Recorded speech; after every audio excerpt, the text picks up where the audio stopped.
Good morning students, welcome back to my channel study with Abhiman. आज मैं आप लोगों के लिए यूपी बोर्ड एग्ज़ाम 2023 के लिए यानी 2023 के लिए क्लास 10th के लिए हिंदी गद्य के चैप्टर नंबर 4 का पार्ट 2 लेकर आया हूँ। चैप्टर का नाम क्या है? चैप्टर का नाम है भारतीय संस्कृति और इस चैप्टर के लेखक हैं डॉक्टर राजेंद्र प्रसाद जी।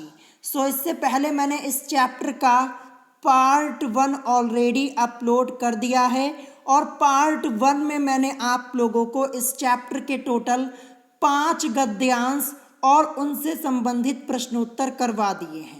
अगर अभी तक आप लोगों ने पार्ट 1 वाली वीडियो को नहीं देखा है इस वीडियो की लिंक मैंने आप लोगों को इसी वीडियो के डिस्क्रिप्शन बॉक्स में दे दी है। आप वहां से जाकर के पार्ट 1 वाली वीडियो को देख सकते हैं। और मैंने आप लोगों को डॉक्टर राजेंद्र प्रसाद जी का जीवन परिचय पहले ही पढ़ा दिया है। अगर अभी तक आपने इस वीडियो को नहीं देखा है तो आप चैनल पर जाकर के इस वीडियो को देख सकते हैं। तो चलिए फिर आज की इस वीडियो को स्टार्ट करते हैं। तो जैसा कि मैंने आपको बताया कि पार्ट 1 में मैंने आप लोगों को टोटल 5 गद्यांश सॉल्व करवा दिए थे। तो आज हमें यहाँ पे गद्यांश नंबर 6 से देखना है। तो मैं आपको बता दूं, जो आपका गद्यांश दिया होता है वो का खा करके ऐसे दिया होता है। तो का वाला पहला गद्यांश था, फिर इसके बाद खा, गा, फिर इसके बाद घा, फिर इसके बाद अंगा। तो टोटल मैंने आपको 5 गद्यांश करवाए थे। तो आज हमें यहाँ पे चा वाले से यानी छठे गद्यांश से देखना है। तो चलिए देखते हैं छठा गद्यांश यहाँ पे लिखा क्या है। तो जैसा कि आप लोग अपनी स्क्रीन के ऊपर देख पा रहे होंगे, यहाँ पे लिखा है व्यक्ति अपनी उन्नति और विकास चाहता है और यदि एक की उन्नति और विकास दूसरे की उन्नति और विकास में बाधक हो तो संघर्ष उत्पन्न होता है। बाधक मतलब क्या होता है? बाधक मतलब होता है रुकावट हो, ऐसा आप बोल सकते हैं। तो यहाँ पे लिखा है तो संघर्ष उत्पन्न होता है। फिर इसके बाद लिखा है और यह संघर्ष तभी दूर हो सकता है जब सबके विकास के पथ अहिंसा के हो। अहिंसा मतलब क्या होता है? हिंसा ना करना। फिर इसके बाद देखिए आगे लिखा है हमारी सारी संस्कृति का मूलाधार इसी अहिंसा तत्व पर स्थापित रहा है। जहाँ जहाँ हमारे नैतिक सिद्धांतों का वर्णन आया है अहिंसा को ही उसमें मुख्य स्थान दिया गया है। अब देखिए यहाँ से आपका रेखांकित अंश स्टार्ट हो रहा है। इसकी व्याख्या भी आपसे आगे क्वेश्चन में पूछी जाएगी। पूरी व्याख्या मैं आपको डिटेल में कराऊंगा। तो देखिए यहाँ पे लिखा क्या है? यहाँ पे लिखा है अहिंसा का दूसरा नाम या दूसरा रूप त्याग है और हिंसा का दूसरा रूप या दूसरा नाम स्वार्थ है, जो प्रायः भोग के रूप में हमारे सामने आता है। पर हमारी सभ्यता ने तो भोग भी त्याग से ही निकाला है और भोग भी त्याग में ही पाया है। तो ये आपका यहाँ पे रेखांकित अंश लिखा हुआ था। तो ये आपका यहाँ पे इस चैप्टर का छठा गद्यांश है। तो चलिए देखते हैं इस गद्यांश से रिलेटेड क्वेश्चंस क्या दिए हैं। तो देखिए पहला क्वेश्चन यहाँ पे पूछा गया उपर्युक्त गद्यांश का संदर्भ लिखिए। तो देखिए मैंने आपको पहले भी कई बार बताया हुआ है, जब मैंने आपको हिंदी गद्य का चैप्टर 1 पढ़ाया था, चैप्टर 2 पढ़ाया था, वहाँ भी आपको बताया हुआ था कि कोई भी गद्यांश अगर आपसे पूछा जाएगा तो सबसे पहला क्वेश्चन आपसे गद्यांश का संदर्भ ही पूछा जाएगा। तो यहाँ पे संदर्भ में आप क्या लिखेंगे? देखिए पहले क्वेश्चन का आंसर क्या हो जाएगा? सबसे पहले आप हेडिंग लिखेंगे संदर्भ, फिर इसके बाद आप लिखेंगे प्रस्तुत गद्यांश हमारी पाठ्य पुस्तक हिंदी के गद्य खंड में संकलित तथा डॉक्टर राजेंद्र प्रसाद द्वारा रचित भारतीय संस्कृति नामक पाठ से उद्धृत है। और आपको तो ये संदर्भ याद ही हो गया होगा। कल मैंने आप लोगों को संदर्भ कई बार बताया हुआ था कल की वीडियो में, यानी पार्ट 1 में मैंने आप लोगों को टोटल 5 गद्यांश करवाए थे और 5 बार मैंने आप लोगों को संदर्भ बताया हुआ था। आपको संदर्भ तो वैसे ही याद हो गया होगा। तो संदर्भ आपको ऐसे ही लिखना है। पहले क्वेश्चन का आंसर आपका हो गया। अब चलिए इसके बाद देखते हैं दूसरा क्वेश्चन क्या है कि गद्यांश के रेखांकित अंश की व्याख्या कीजिए।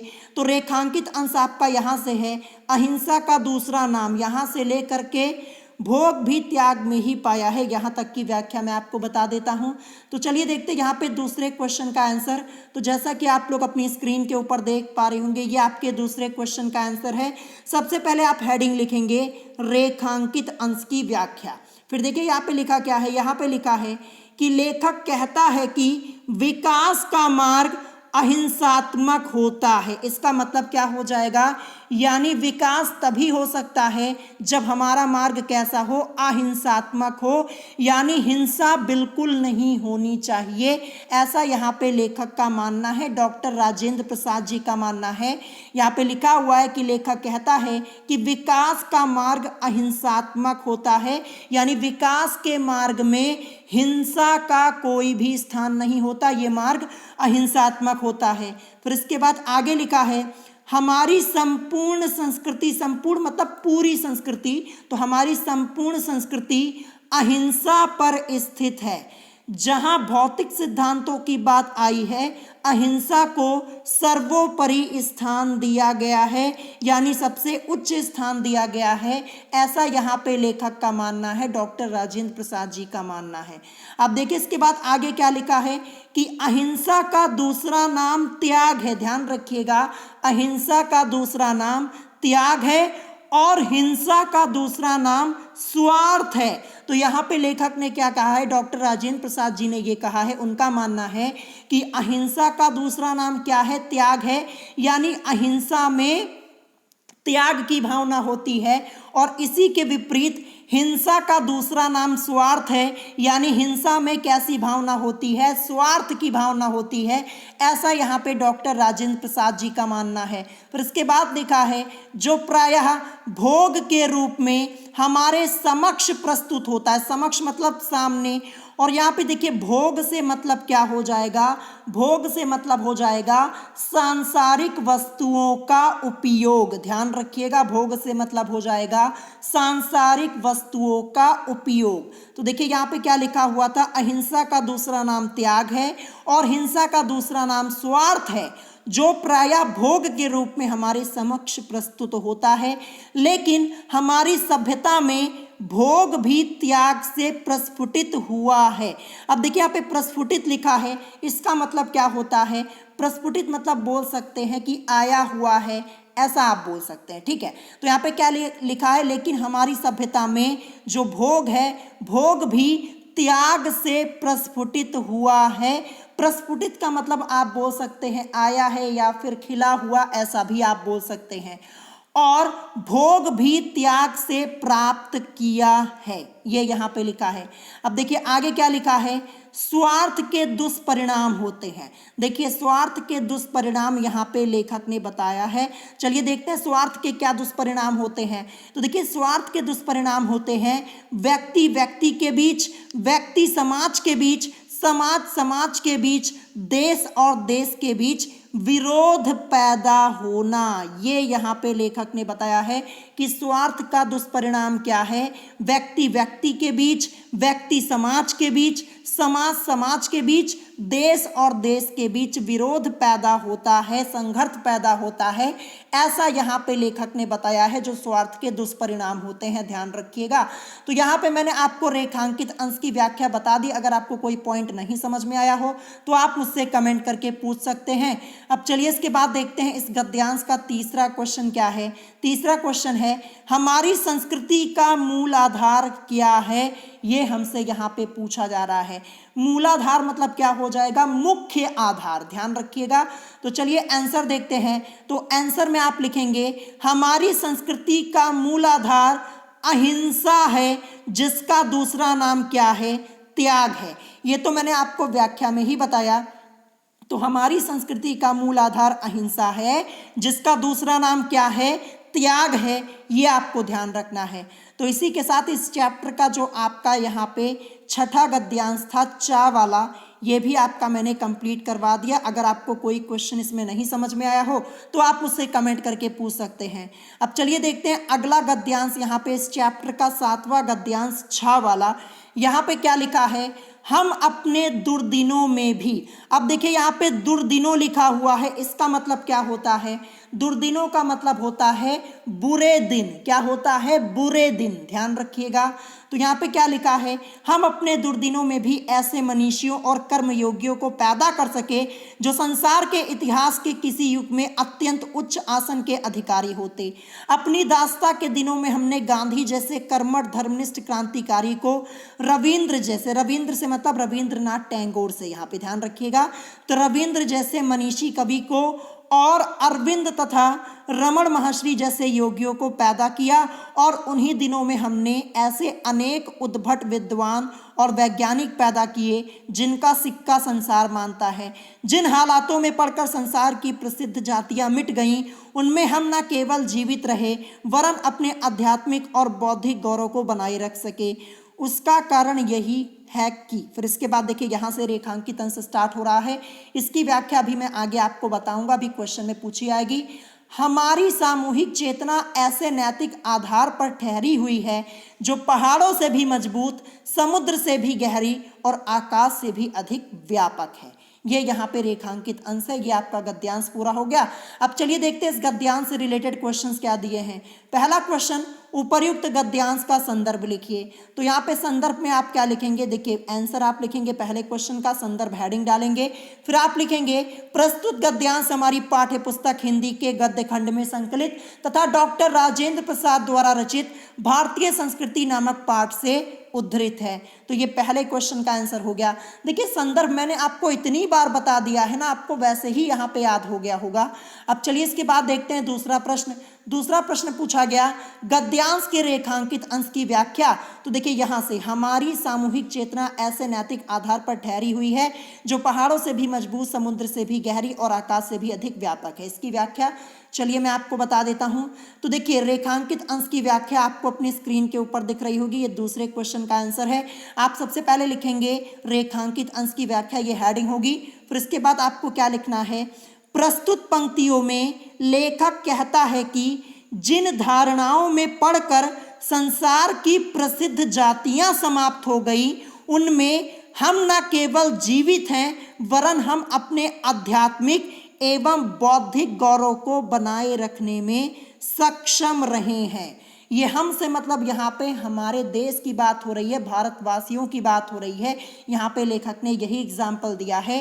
प्रस्तुत पंक्तियों में लेखक कहता है कि जिन धारणाओं में पढ़कर संसार की प्रसिद्ध जातियां समाप्त हो गई यानी नष्ट हो गई, उनमें हम न केवल जीवित हैं वरन हम अपने आध्यात्मिक एवं बौद्धिक गौरव को बनाए रखने में भी सक्षम रहे हैं यानी काबिल रहे हैं। फिर इसके बाद आगे लिखा है, उसका मुख्य कारण यह है कि हमारी नैतिक चेतना ऐसे नैतिक आधार पर टिकी है जो पर्वतों से भी अधिक मजबूत, समुद्र से भी गहरी है और आकाश से भी अधिक ऊंची है। ये यहाँ पे लेखक ने बताया है। तो लेखक ने हमें यहाँ पे क्या बताया है? यहाँ पे लेखक ने बताया, देखिए यहाँ पे लेखक ये कहना चाहते हैं कि जिन धारणाओं में पढ़कर संसार की प्रसिद्ध जातियां समाप्त हो गई, उन धारणाओं से हम यहाँ पे, देखिए वो धारणाएं हमारे ऊपर भी ऐसी आई हुई थी, लेकिन इन धारणाओं में हम न केवल जीवित हैं वरन हम अपने आध्यात्मिक और बौद्धिक गौरव को बनाए रखने में भी सक्षम रहे हैं। ऐसा लेखक ने यहाँ पे बताया है। फिर इसके बाद बताया लेखक ने कि मुख्य कारण क्या है। उसका मुख्य कारण यह है कि हमारी नैतिक चेतना ऐसे नैतिक आधार पर टिकी है जो पर्वतों से भी अधिक मजबूत है, समुद्र से भी गहरी है और आकाश से भी अधिक ऊंची है। तो ये यहाँ पे रेखांकित अंश की व्याख्या हो गई। आई होप आपको समझ में आ गई होगी व्याख्या यहाँ पे। अब चलिए इसके बाद देखते हैं नेक्स्ट क्वेश्चन क्या दिया है। तो इस गद्यांश का तीसरा प्रश्न यहाँ पे है कि हम अपने दुर्दिनों में किस प्रकार के मनीषियों को पैदा कर सके हैं। दुर्दिनों से मतलब क्या होता है? बुरे दिनों से। ध्यान रखिएगा, जब हमारे हालात ठीक नहीं थे, ऐसे यहाँ पे बात हो रही है। तो हम अपने दुर्दिनों में किस प्रकार के मनीषियों को पैदा कर सके हैं। तो आप आंसर में क्या लिखेंगे? आंसर में आप लिखेंगे हम अपने दुर्दिनों में इस प्रकार के मनीषियों को पैदा कर सके हैं कि जिनका विश्व के इतिहास में अपना महत्वपूर्ण स्थान है। गांधी जैसे कर्मठ, धर्मनिष्ठ तथा क्रांतिकारी, रविंद्रनाथ टैगोर जैसे विद्वान कवि और अरविंद महर्षि रमण जैसे योगियों को हमने परतंत्रता के दिनों में पैदा किया, यानी जब हम गुलाम थे, जब हमारा देश आज़ाद नहीं हुआ था, तब की बात यहाँ पे हो रही है। तभी तो यहाँ पे दुर्दिनों लिखा हुआ है, दुर्दिनों मतलब बुरे समय में, बुरे दिनों में, ठीक है, ध्यान रखिएगा।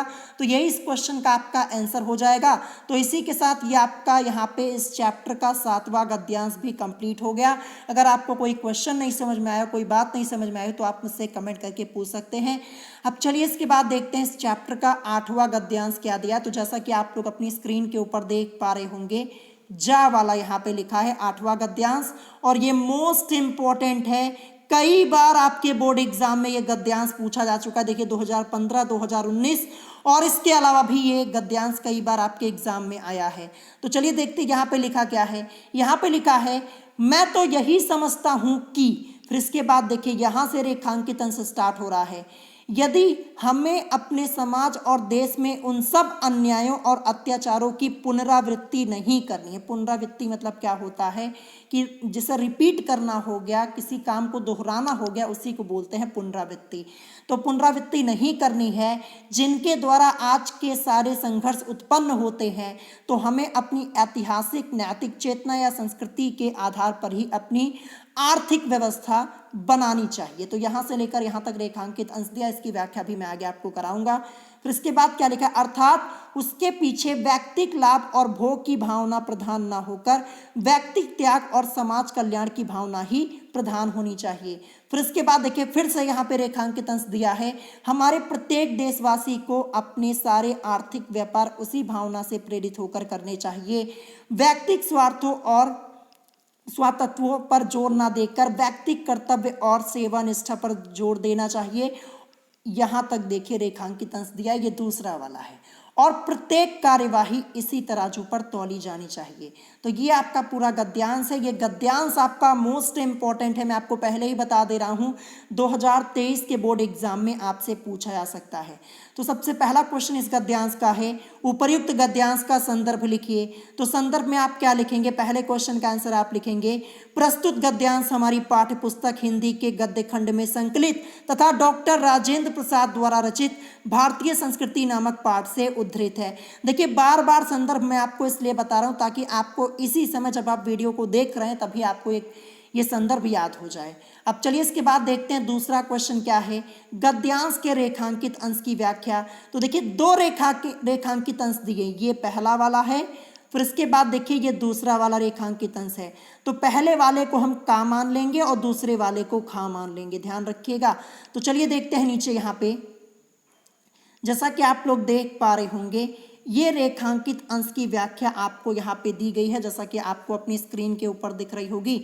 तो देखिए सबसे पहले यहाँ पे लेखक ने क्या बताया, यहाँ पे लिखा है कि प्रस्तुत पंक्तियों में लेखक कहता है कि देश में अन्याय और अत्याचारों की पुनरावृत्ति नहीं होनी चाहिए, इसी से समाज में संघर्ष उत्पन्न होता है। मैं आपको दिखा देता हूं, देखिए यही तो लिखा हुआ है यहाँ से, देखिए जैसा कि आप लोग देख पा रहे होंगे, ये पहले वाली व्याख्या मैं आपको बता रहा हूँ, अभी फिर नीचे वाली भी बताऊंगा, उसी में पूरा मिला करके यहाँ पे दिया है।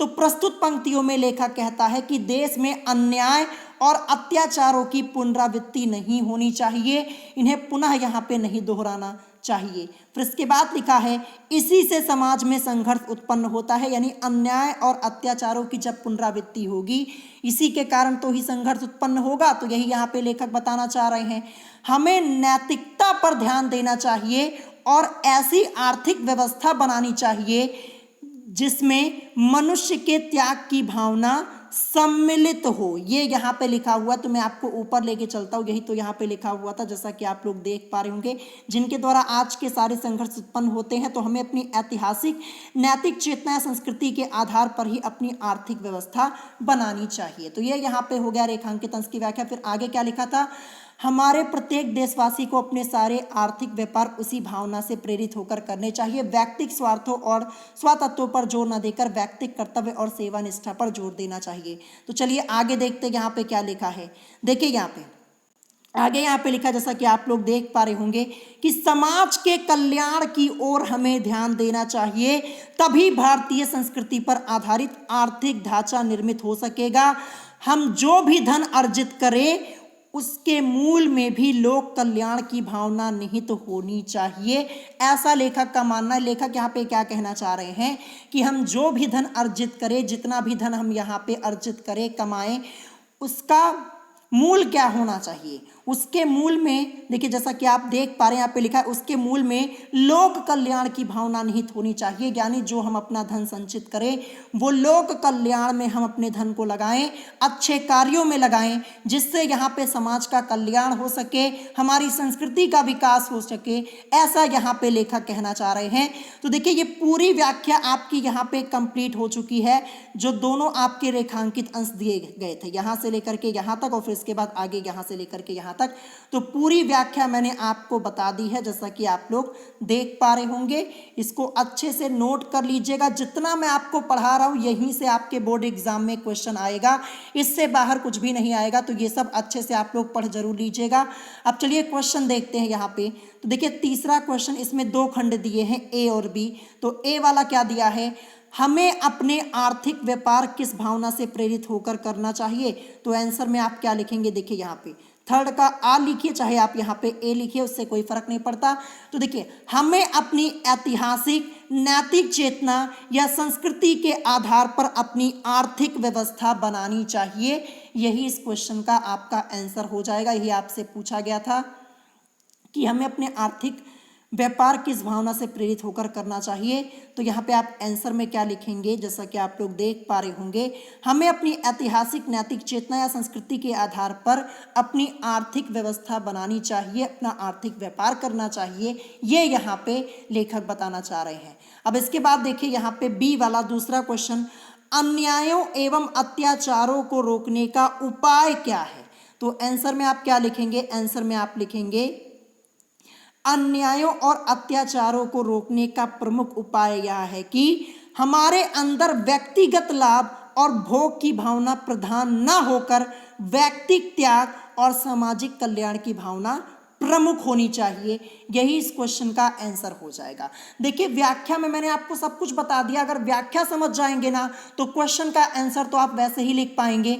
और देखिए, ये जो गद्यांश लिखा होता है इसी में आपका पूरा आंसर दिया होता है, तो अच्छे से एक बार पढ़ जरूर लीजिएगा। तो ये भी गद्यांश आपका यहाँ पे कंप्लीट हो गया। ये 8वां गद्यांश भी मैंने आपको कंप्लीट करवा दिया। अगर कोई बात आपको नहीं समझ में आई हो तो आप कमेंट करके पूछ सकते हैं। अब चलिए देखते हैं इस चैप्टर का 9वां गद्यांश क्या दिया है, झा वाला। तो देखिए यहाँ पे लिखा है, आज विज्ञान मनुष्य के हाथों में अद्भुत और अतुल शक्ति दे रहा है। फिर इसके बाद देखिए यहाँ से रेखांकित अंश स्टार्ट हो रहा है। उसका उपयोग एक व्यक्ति और समूह के उत्कर्ष और दूसरे व्यक्ति और समूह के गिराने में भी होता ही रहेगा। ये यहाँ पे लिखा, गिराने में होता ही रहेगा। तो यहाँ पे रेखांकित अंश कंप्लीट होता है। उसके बाद देखिए आगे क्या लिखा है, इसलिए हमें उस भावना को जागृत रखना है और उसे जागृत रखने के लिए कुछ ऐसे साधनों को भी हाथ में रखना होगा जो उस अहिंसात्मक त्याग भावना को प्रोत्साहित करें और भोग वासना को दबाए रखें। फिर इसके बाद देखिए फिर से यहाँ पे रेखांकित अंश दिया गया है, नैतिक अंकुश के बिना शक्ति मानव के लिए हितकर नहीं होती।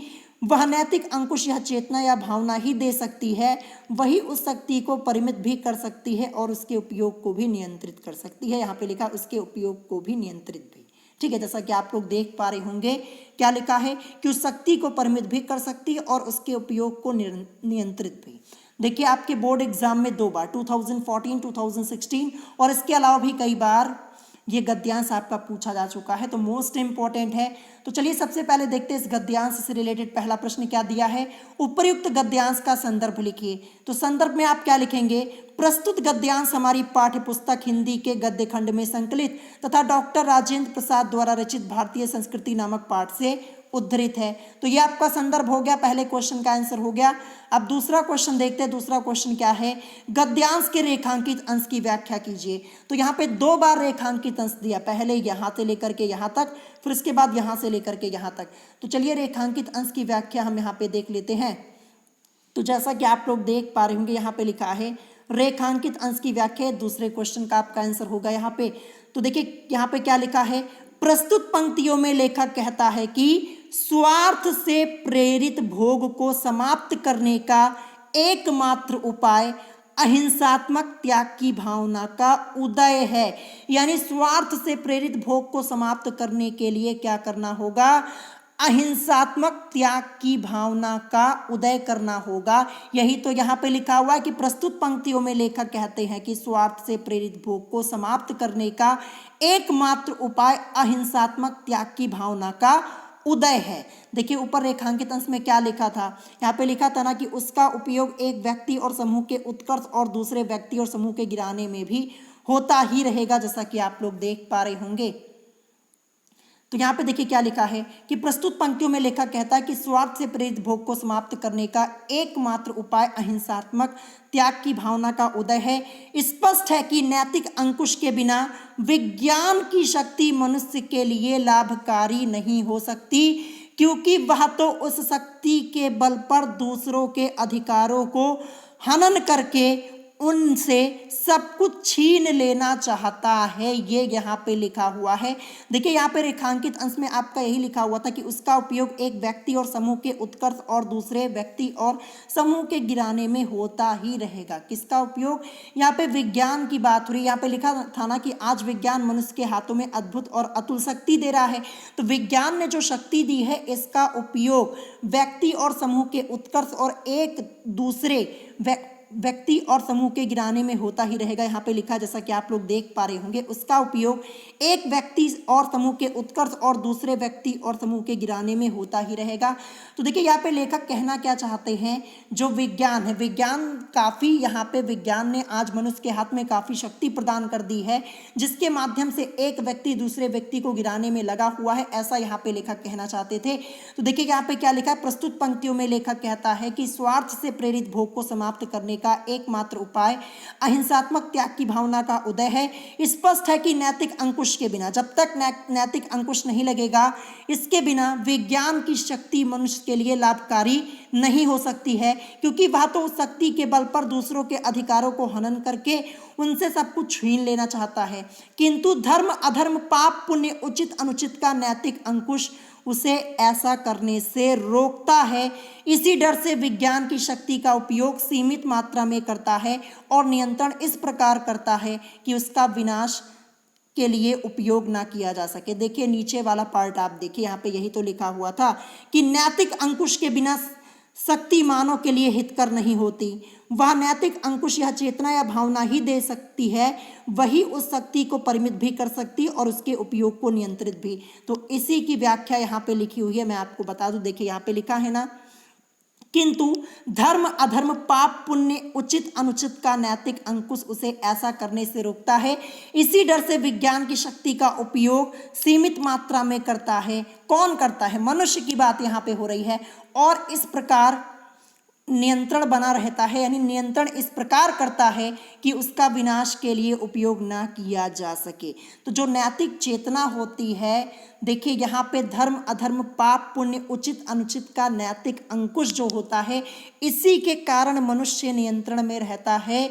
वो यहाँ पे विज्ञान का दुरुपयोग नहीं करता है, यानी सीमित मात्रा में वो अपनी शक्तियों का उपयोग करता है, ऐसा यहाँ पे लेखक कहना चाह रहे हैं।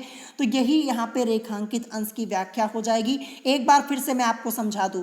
देखिए विज्ञान इस समय मनुष्य के हाथ की सबसे बड़ी ताकत है, ध्यान रखिएगा, वही यहाँ पे लेखक ने ही बताया है। तो विज्ञान की जो शक्ति है मनुष्य के पास, अगर वो उसका दुरुपयोग करने लगेगा, एक दूसरे को इस शक्ति से गिराने लगेगा, यानी यहाँ पे स्वार्थ का भाव आ जाएगा, तो यहाँ पे विनाश का कारण बन सकता है। यही यहाँ पे लेखक बताना चाह रहे हैं। तो इसीलिए लेखक ने क्या कहा था कि यहाँ पे कहा था, प्रस्तुत पंक्तियों में लेखक कहता है कि स्वार्थ से प्रेरित भोग को समाप्त करने का एकमात्र उपाय अहिंसात्मक त्याग की भावना का उदय है। स्पष्ट है कि नैतिक अंकुश के बिना विज्ञान की शक्ति मनुष्य के लिए लाभकारी नहीं हो सकती। जब तक नैतिक अंकुश नहीं लगेगा, जो विज्ञान की शक्ति है ये मनुष्य के लिए लाभकारी नहीं हो सकती है। अगर नैतिक अंकुश ना हो तो यहाँ पे मनुष्य एक दूसरे के ऊपर प्रतिदिन यहाँ पे हमला ही करते रहे, विज्ञान का दुरुपयोग करते रहे तो यहाँ पे फिर समूल विनाश हो जाएगा, ऐसा यहाँ पे लेखक कहना चाह रहे थे। क्योंकि वह तो शक्ति के बल पर एक दूसरे के अधिकारों को हनन करके उनसे सब कुछ छीन लेना चाहता है। वह तो मतलब क्या हो जाएगा, जो मनुष्य हैं ये अगर विज्ञान का दुरुपयोग करने लगेंगे तो यहाँ पे क्या होगा, एक दूसरे के अधिकारों को क्या करेंगे, छीन लेंगे, यहाँ पे समाप्त कर देंगे, हनन कर देंगे, यही यहाँ पे लेखक बताना चाह रहे हैं। लेकिन ऐसा होगा नहीं। क्यों नहीं होगा, क्योंकि यहाँ पे नैतिक चेतना की बात की है लेखक ने। यहाँ पे लिखा किंतु धर्म अधर्म पाप पुण्य उचित अनुचित का नैतिक अंकुश उसे ऐसा करने से रोकता है, मनुष्य को ऐसा करने से रोकता है। इसी डर से विज्ञान की शक्ति का उपयोग सीमित मात्रा में करता है और नियंत्रण इस प्रकार करता है कि उसका विनाश के लिए उपयोग ना किया जा सके। ठीक है, तो यही यहाँ पे रेखांकित अंश की व्याख्या हो जाएगी। अब देखते हैं यहाँ पे तीसरा प्रश्न इस गद्यांश का क्या दिया है। आज विज्ञान मनुष्य को क्या दे रहा है, ये पूछा गया। तो आंसर में आप क्या लिखेंगे, आज विज्ञान मनुष्य को अद्भुत एवं अतुल शक्ति दे रहा है। ये यहाँ पे इस क्वेश्चन का आंसर हो जाएगा। तो यहाँ पे देखिए इस चैप्टर का मैंने आपको 9वां गद्यांश भी कंप्लीट करवा दिया, लेकिन अभी भी इस चैप्टर के कुछ गद्यांश बचे हुए हैं। जैसा कि कल मैंने आपसे कहा था कि मैं कोशिश करूंगा कि आज की इस वीडियो में चैप्टर कंप्लीट करवा दूं, लेकिन अभी भी कुछ गद्यांश बचे हुए हैं जो कि कल की वीडियो में मैं करवा दूंगा और कल की वीडियो में ये चैप्टर आप लोगों का कंप्लीटली फिनिश हो जाएगा। तो आज की वीडियो तक टोटल मैंने आप लोगों को 9 गद्यांश इस चैप्टर के करवा दिए हैं। अभी भी करीब 3 से 4 गद्यांश बचे हुए हैं जो कि कल की वीडियो में मैं आपको करवा दूंगा और ये चैप्टर आप लोगों का कंप्लीटली फिनिश हो जाएगा। फिर इसके बाद आप लोगों का केवल एक ही चैप्टर बचेगा, जो लास्ट चैप्टर होगा वो बचेगा। मैं आपको बता दूं 30% आपके सिलेबस में कमी कर दी गई है। नया सिलेबस मैंने आपको पहले ही बता दिया है, चैनल पे जाकर के सिलेबस वाली वीडियो को देख लीजिएगा। और देखिए हिंदी गद्य का पहला चैप्टर मैंने आपका कंप्लीट करवा दिया, मित्रता वाला। दूसरा चैप्टर ममता वाला भी मैंने कंप्लीट करवा दिया। तीसरा चैप्टर आपका था क्या लिखूं, जिसके लेखक हैं पद्मलाल पुन्नालाल बख्शी जी, वो आपके सिलेबस में है नहीं, उसको हटा दिया गया है, तो वो चैप्टर आपको पढ़ना नहीं है। और चौथा चैप्टर तो मैं आपको पढ़ा ही रहा हूं, तो ये चैप्टर आप लोगों का कल कंप्लीट हो जाएगा। फिर इसके बाद देखिए 5वां चैप्टर जो आपका दिया है ईर्ष्या तू न गई मेरे मन से, वो आपके सिलेबस में नहीं है, वो आपको पढ़ना नहीं है। फिर इसके बाद मैं आपको लास्ट चैप्टर पढ़ाऊंगा जो आपका चैप्टर नंबर 6 होगा, अजंता वाला, जिसके लेखक भगवत चंद्र उपाध्याय जी हैं, वो वाला चैप्टर। फिर आपका ये हिंदी गद्य का पूरा सिलेबस कंप्लीट हो जाएगा। तो अगर आज की इस वीडियो में आपको कोई बात नहीं समझ में आई हो तो आप इससे कमेंट करके पूछ सकते हैं। और देखिए जितनी भी क्लासेस मैंने हिंदी की ली हुई हैं उसके लिए मैंने प्लेलिस्ट बना दी है। आप लोग चैनल पर जाइएगा, 2023 की हिंदी की प्लेलिस्ट चेक कर लीजिएगा क्लास 10th की, वहाँ पे आपको सभी क्लासेस की वीडियोस मिल जाएंगी और प्लेलिस्ट की लिंक भी मैंने आप लोगों को इसी वीडियो के डिस्क्रिप्शन बॉक्स में दे दी है। देखिए हिंदी गद्य का आपका एक बहुत ही बड़ा टॉपिक था, हिंदी गद्य के विकास का संक्षिप्त परिचय। पूरा टॉपिक मैंने कंप्लीट करवा दिया है, कई वीडियोस में मैंने आपका ये टॉपिक कंप्लीट कराया है, तो पढ़ जरूर लीजिएगा। प्लेलिस्ट में सभी वीडियोस ऐड की है मैंने। ठीक है, तो आज की वीडियो में इतना ही, मिलेंगे नेक्स्ट वीडियो में। Thanks for watching.